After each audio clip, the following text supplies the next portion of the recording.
this is what I was put on the planet to do. Now I just got to figure out how to do it. Hi, everyone. Welcome to episode 4 of Smile with Jamie. I'm your host, Dr. Jamie. I just cannot wait to introduce today's guest. It's an honor and privilege to have, drum rolls, Dr. Jon Marashi, aka Tom Ford of the Cosmetic Dentistry and a dentist to many Hollywood stars in LA. Thank you so much for being here and just generously sharing your time to share your journey with my audience today. I'm just so excited. I can't wait to hear all about it. Well, thanks for having me on, Jamie. It's good to be here. I'm excited as well to share my gas bag with your audience. I'm hoping that they'll be able to pick out a few mini pearls that can be helpful to them along the way. Awesome. So we'll just get right into it. Let's do this. Can you tell us about your journey to dentistry? I know you've mentioned at Tony Robbins Business Mastery that you wanted to be a skateboarder, like professional skateboarder or a dentist. It seems like you've become both of them. How did you become a dentist and what made you specialize in cosmetic dentistry? It's a great starter for sure. As long as I could remember,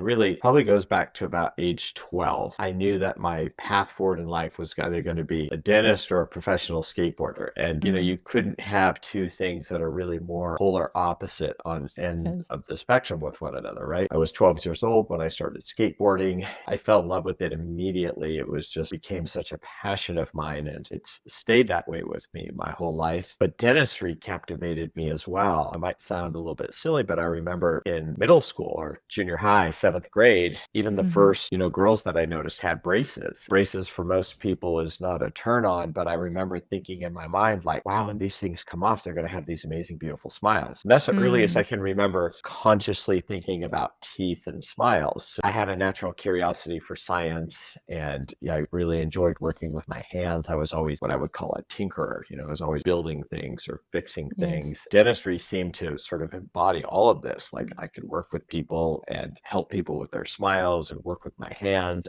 But I didn't know what cosmetic dentistry was. I thought maybe I would end up being an orthodontist. And so the shift to cosmetic dentistry didn't happen until far later down the road. The way that the cards fell, it was probably better I was a professional dentist instead of a professional skateboarder. I saved myself a lot of bodily harm and injuries along the way, at the professional level. But I'm thankful that at this day that I still get to ride my skateboard consistently. And by the way, I turned 50 last month. So, that 38 years later that I can still go out and ride my skateboard and my body can do things that a 50-year-old's not supposed to be able to do. So I have a lot of gratitude. Wow. Yeah, you're just goals for many people out there. Did you shadow a dentist, or was it just a profession you just came across and you just went for it? My exposure to dentistry was very limited. I didn't have a dentist as a family member. It was just, I remember going and getting my teeth cleaned, and it wasn't very frequent. But when I was there, I just thought it was a cool environment. I was like, wow, I really like this. By the time I was in college, I had a little stroke of luck. My roommate's dad was a dentist. I needed to get my wisdom teeth out. And I remember asking, I said hey, do you think your dad could help me get my wisdom teeth out? And it was something that I had to pay for on my own. He's like, yeah, let me ask my dad. And he was, Dr. Harris, I'm giving you a shout out right now. Thank you. He took my wisdom teeth out. And I remember I brought a hand mirror with me and I watched him do it, and he numbed me up, and it didn't take much. And he literally just went like, it's like he took an ice cream scooper and just popped these things out. And I remember looking at him and I'd say, hey, wait, Dr. Harris, let me get this straight here. I said, that's it? And he's like, yeah. I said, people come here, they like you. You did it real quick. It didn't even hurt. And you make money doing this? He's like, yeah. And it was sort of a reinforcement. I remember thinking to myself, wow, why couldn't I do this? I just didn't know how I was going to do it. As an undergrad, you're just taking prerequisite courses, getting yourself ready to apply. But if you haven't had a lot of exposure to dentistry, which I had not at that point, you just see sort of this big picture of dentistry, like, okay, I'm going to head in this direction. Let's see where I can go with it. The real turning point towards cosmetic dentistry happened in my first year of dental school. So here I was, new to dentistry like everybody else. Trying to figure it out. Back in my mind, I'm like, okay, well, maybe I'll become an orthodontist because I like this whole thing of straight white teeth. And what happened was, so I was at NYU, and there was a dorm where most of the dental students lived in. And I got someone else's mail by accident, those little mailboxes you have down in the lobby. It was a trade publication, Dentistry Today. In that magazine, I saw my first article on cosmetic dentistry. I looked at it. I just it hit me like I had walked out into traffic and a bus hit me. It hit me so hard, found way, a really good way. I was like, oh my God, I didn't even know this was possible. I don't even think I knew what a crown was at that time. And watching this person who had straight teeth but didn't have nice looking teeth undergo a smile transformation. It was my first time seeing porcelain veneers. And I knew right then and there, I'm like, this is what I was put on the planet to do. Now I just got to figure out how to do it. But I was like, oh my, I was so mesmerized. And I still have the magazine in my stack all these years later, just as a reminder of how it influenced me. Now I know what I want to do. Now I got to learn how to do it. How am I going to learn how to do this? And because it's not really part of like the normal curriculum in dental school, at least it wasn't back then. And I'm from the class of 2001, and cosmetic dentistry circa 2000 was really kind of getting warmed up in the profession, even though it'd been around a little while, but it's starting to become really popular. At NYU, I was very fortunate that one of my professors is the renowned Dr. Jon Calamia. For those of you listening and you don't know his name, just know the reason why these fancy, pretty little white things can actually stick to the front of the tooth is because it's him. And it was like in 1982 or 83, I think it was, Dr. Calamia figured out the technique of using etched ceramic with a silane coupling agent. And that was the formulation to get a veneer to stick to the tooth. And that changed everything. Because before, the only way you had to get to stick to the tooth really was with mechanical retention. And if you wanted that, what you have to do, you'd have to crown a tooth, which is kind of crazy when you think about excessive removal of tooth structure, but that's all we have. So Dr. Calamia figured this out. I was very lucky to learn from him as a dental student about cosmetic dentistry. And then a couple of years later, he decided to start the first honors aesthetic dentistry program at NYU. And I was admitted as student number 1 into that program. First person to get in. Timing. And I was very fortunate with the timing of it all. What I would say, maybe a little more philosophically, is that I think the universe moves you in a direction where you put your focus and energy. Maybe to quote Tony Robbins, where focus goes, energy flows. The idea is that wherever you're putting your thoughts and intentions, you're going to travel down that path. And I do believe, had I not been at NYU, I would have found it. It just would have been a different path of travel. Maybe there would have been someone else I would have learned from, or I would have traveled to learn from someone. I don't know. But what I do know is that I saw something that really got me excited and passionate. I made a commitment to myself and a decision that I don't care what it takes. I'm just going to find a way to learn this stuff, because my goal was to be exceptional, was to figure out how can I learn how to do this and be really good at it. The measure of it is what? It's changing people's lives and helping them. That's amazing. I definitely believe in that divine moments, and the fact that you stumbled upon that magazine at that time, and the fact that the program was just kind of starting and you were the number 1 student is incredible. Moving a little forward, as a young dentist yourself, what were some of the biggest challenges you faced when you were starting your career? How did you overcome them? Did you ever work as an associate? Yeah, all the above. When I graduated from dental school, I did a 1-year general practice residency, and I was out at Jamaica Hospital Medical Center in Queens. Any of you who've ever been out there, it's right off the Van Wyck Expressway. It's a pretty tough neighborhood. When I was interviewing out there, I still remember the residency director was like, what are you interested in? And I asked him, I said, if I end up being paired with your program, is there an opportunity to do cosmetic dentistry? And it was almost kind of an unfair question, because you don't expect as a resident that, oh yeah, we're going to do a whole bunch of cosmetic dentistry. They're going to teach you how to treat emergencies and things like that. And the guy says to me, it was Louis Gilmore, I still remember his name, the program director. He goes, if you can solicit the cases on your own, you can do as much as you want. In my mind, I was like, now let's just figure out if I can get picked by you guys. But the idea that they would let me have that opportunity, I'm like, I'll find a way to find patients. You guys don't have to supply them to me. I just want to have the ability to do it. And where there's a will, there's a way. You just start talking to the security guards and nurses and all these people. And sure enough, you got to do a lot of cases. During this time, I left out a pretty important part. When I was at NYU, Dr. Calamia introduced me to Dr. Larry Rosenthal, who many of us know is one of the most famous pioneers in cosmetic dentistry in our profession. I asked Larry if I could come and watch him in his practice one day, and he said yes. And so I had a chance to go there, and that was was the first time where I saw private practice cosmetic dentistry being done at a really high level. And that just opened up a whole nother world. And I was like, whoa, like I thought I knew a thing or two from, what I saw at school or in the magazine. Now I got to figure out how this guy's going to hire me. How do I make this happen?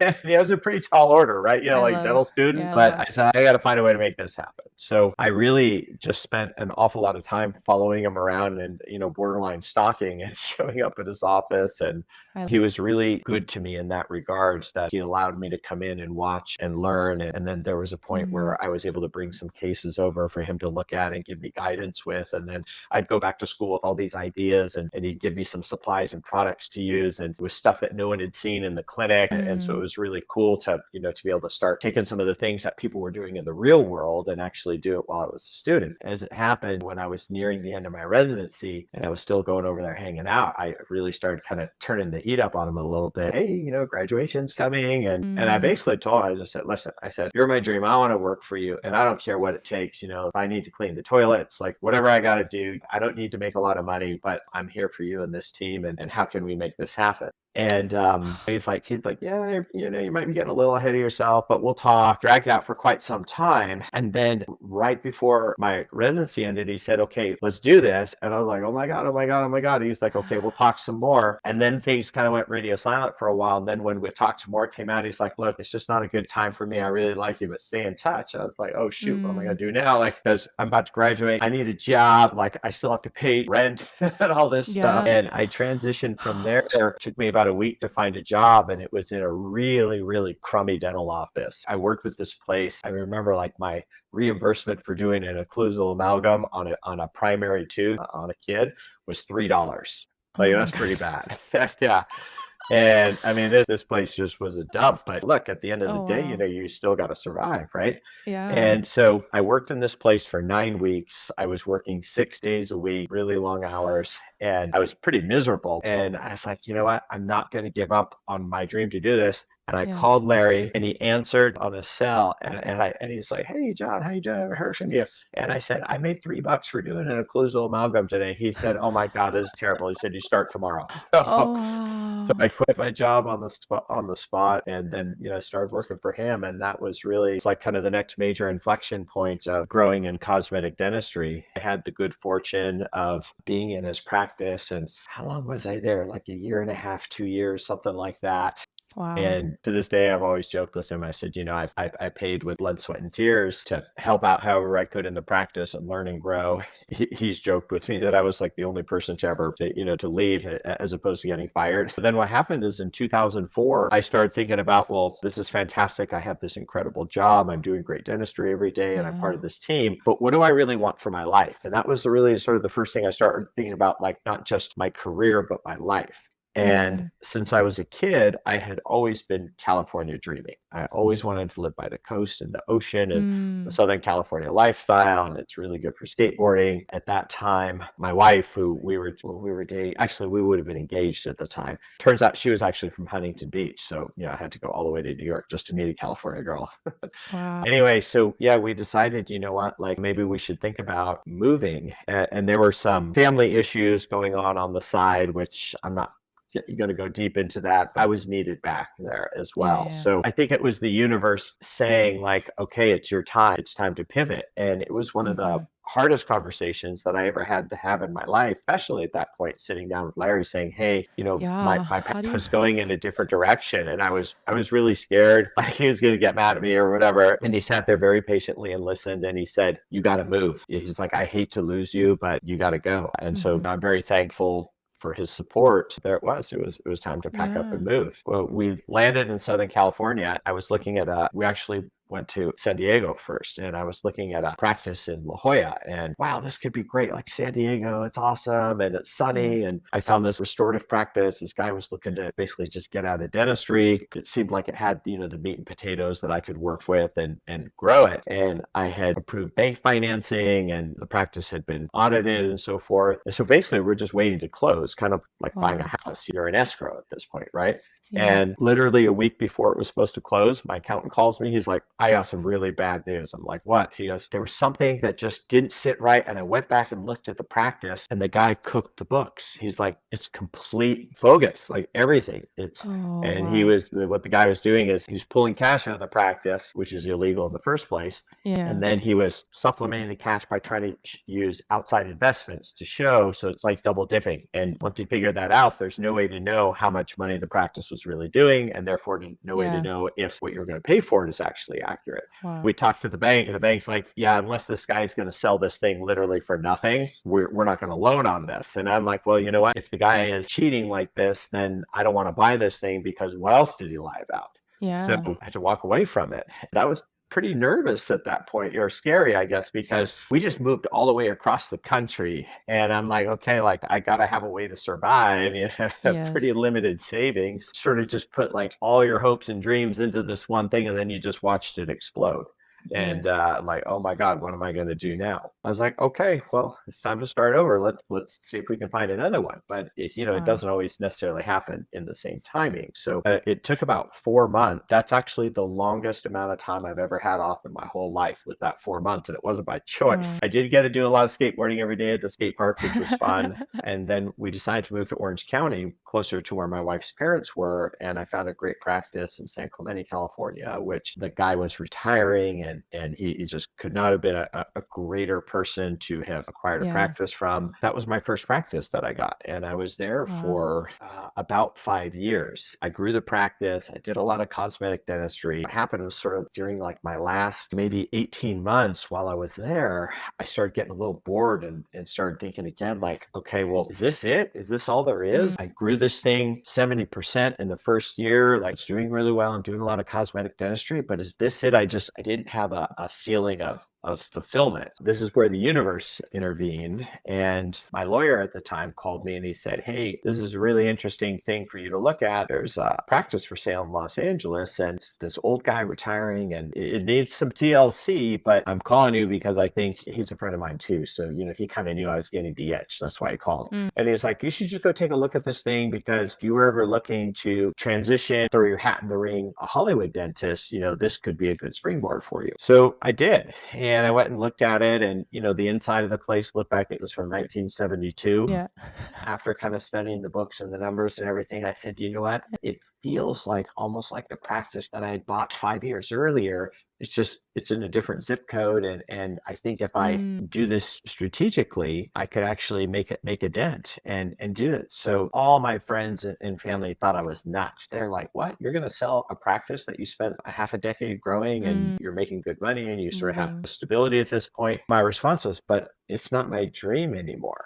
And I felt like if the worst thing that could happen is I sell this practice, I go buy another one, I start over. The worst thing that happens, let's say it failed miserably, like I go out of business miserable.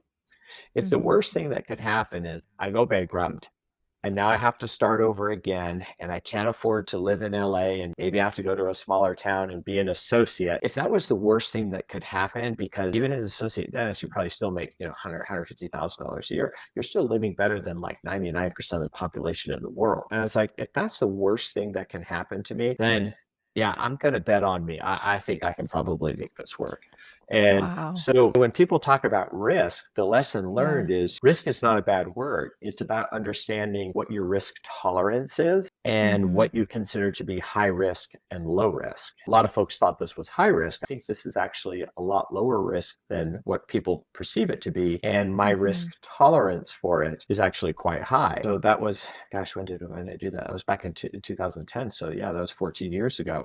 I've had some folks say, hey, how'd you become an overnight sensation? I say, well, but it only took me like 25 years. Because the first few years in LA were tough. I mean, you're working hard all day, and then you're done, and you're like, okay, how do I grow this thing? And I would kind of look for everything and anything to be out and about and to go to events or things that my patients were part of, just to be in the mix and to meet people and try to get my name out there, because your reputation, now you're starting from scratch. And what you find is that you're depositing credits constantly. It's almost like sort of sticking money into a slot machine, and it just goes and goes and goes. But at some point, you pump in enough quarters, there's going to be a payout. And the payout for the effort is just simply is that now all of a sudden the phone starts to ring a little bit more. And slowly over time, you have more people saying yes for cosmetic dentistry. In working in Hollywood, it's not like you just open the door and then all the celebrities are there. You'll start with someone,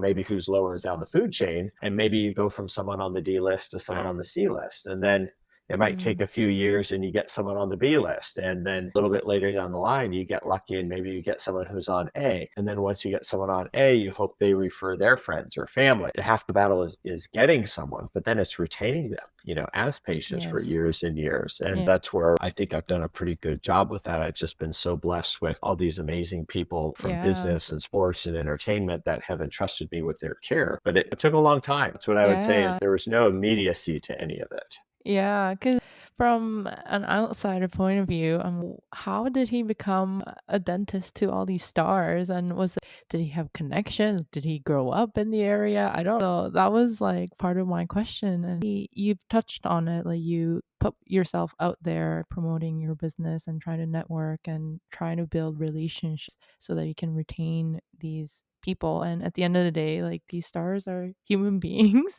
and you connect with them on a human to human level. That's a huge part of it, is connecting with people. What I would say to any dentist out there, regardless of where you're practicing, you're 100% right, Jimmy. Like celebrity or whomever, they're all people, and you try to connect with them. You treat them as you would want to be treated and do your best. Usually things are going to work out. How I looked at it, and it's probably a little bit different than what they told us in school or how you think that one would run their practice, is that think about where you're spending all your time. Other than your home, you might even be probably spending more time at work, right? So I was like, wait a second, I moved to LA. I don't even have any friends now. I just moved away. Are you from LA or No, I'm from Spokane, Washington.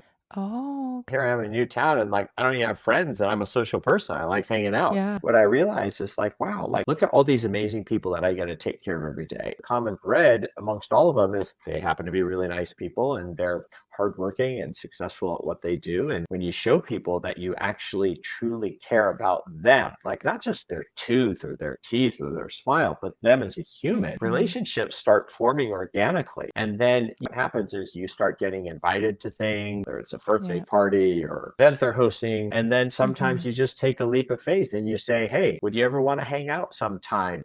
With a common interest. If you're interested in the movies, or get a cup of coffee, or I like cars. So sometimes, we go to car shows or things like that. And all just kind of fun stuff, where there's kind of common point of intersection. You'd be shocked with how many of my patients I've gone skateboarding with. People who have the dust off their legs and said, yeah, I'll go skateboarding again. But you start building these relationships and they really turn into friendships. And I think the friendships become definitely one of the most rewarding parts of doing dentistry. I wouldn't have guessed that getting into this. I just want to make people have beautiful teeth and smiles and give them confidence. But I never would have guessed the impact of the relationships. And it's been the greatest things in my life.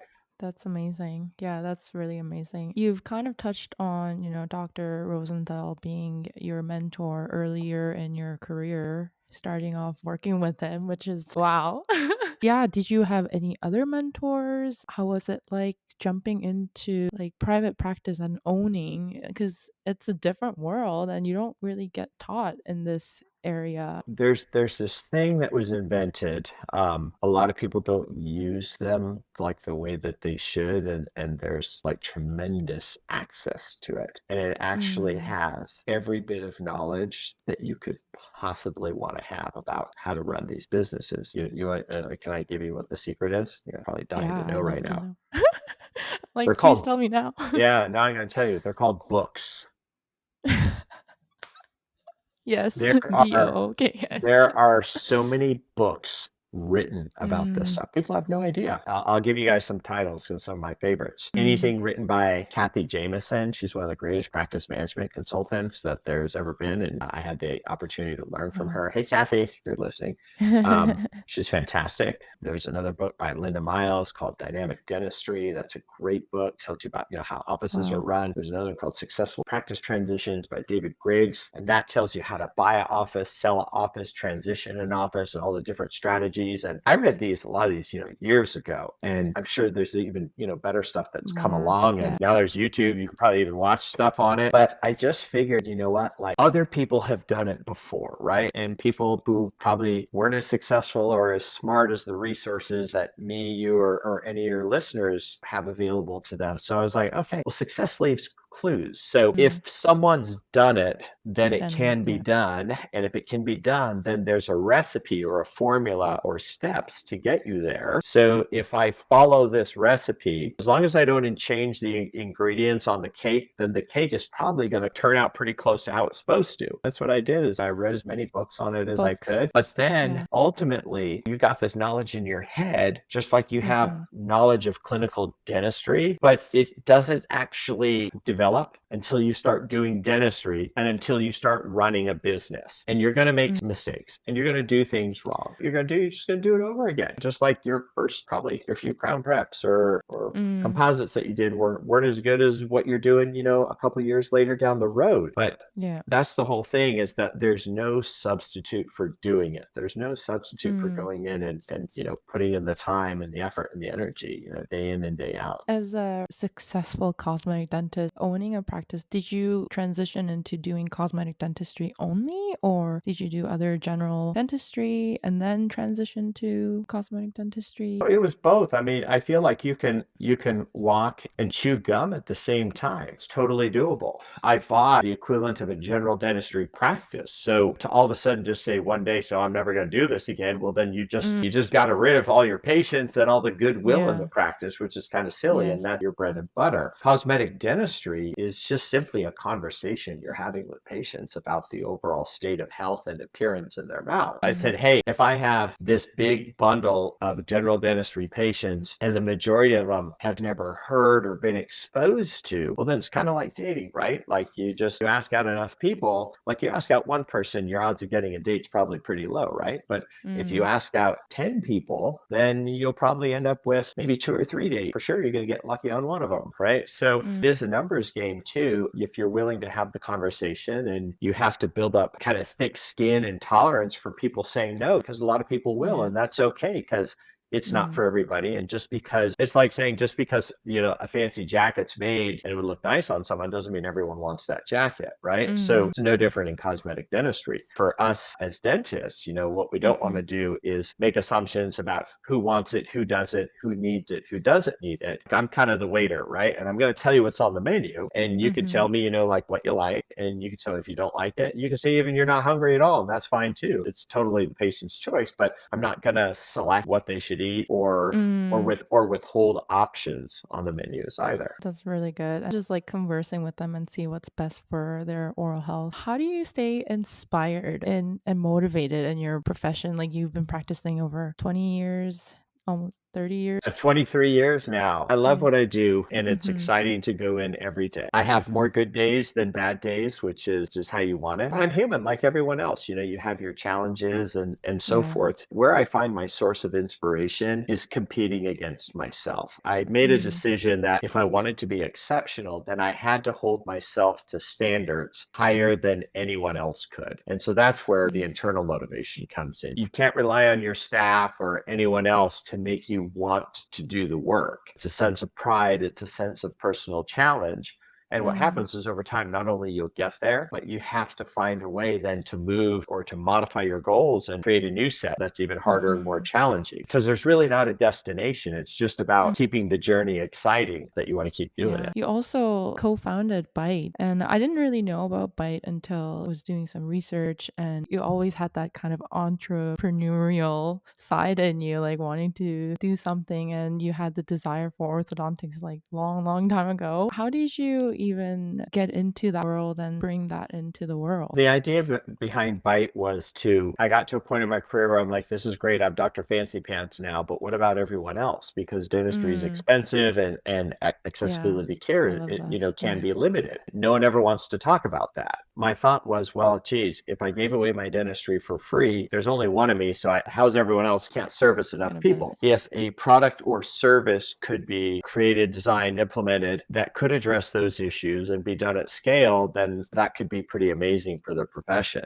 I always Amazing. give credit where it's due because I had two partners, our co-founders, Scott Cohen and Blake Johnson. And I love these guys like brothers. And the opportunity that I had to be able to work with them was just spectacular. It took a team. There's no question about that. And it took a lot of time. And it was a period where it's a lot of work just to run your own business, but to do an additional business, Yeah. you do have to make sacrifices, and that comes with your personal time and time spent with family. And so there's a lot of sacrifices that you make, but you look at it like towards the greater good and that you're doing something that you genuinely believe in.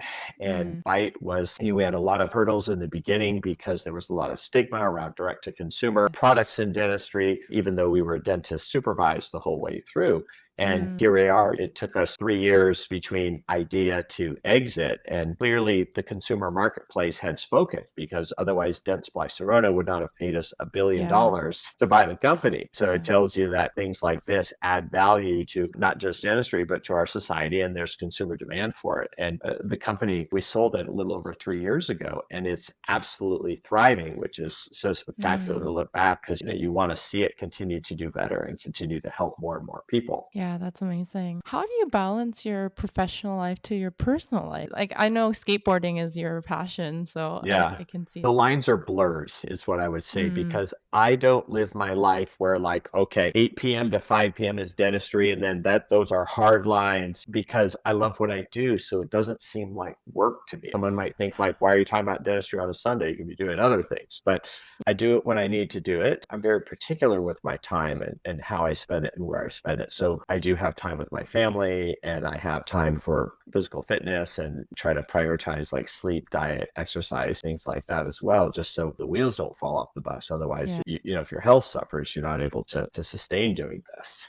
Yeah. Thank you so much for sharing your time. This really means a lot to me and to our audience. Last but not least, looking back on your journey, is there anything that you would have done differently, or any advice to aspiring cosmetic dentists or your younger self? Knowing what I know now, I had this undying belief, even back then, that if I Mm-hmm. worked hard, if I was Mm-hmm. willing to just put in the effort, that Mm-hmm. things would work out okay. What I would have told myself is that I didn't have to carry the same level of stress throughout the process, because it's hard work and it's stressful at the same time. And I look back and I'm like, hey, you know what? Like, even had things gone a different way, you won the lottery. I'm not talking about me, I'm talking about all of us. Like, we got to become dentists. Like, it's all good. We have great jobs and get well compensated for what we do, and we get to help people. I think that's something I could have done a much better job with, for sure. I probably have a few less wrinkles on my forehead. So. Less stress. Yeah. Oh, thank you so much again for sharing all the wisdom and insight. I cannot thank you enough for sharing your time and just being open to this. And I think I just slid into your DMs. Can you do this for me? So it truly means a lot. It's my pleasure. And I think you're out there doing a good thing to help others Yeah. and inspire them to be more successful in their careers and in their journeys. And pleasure was all mine. Thanks for having me on. Oh, thank you.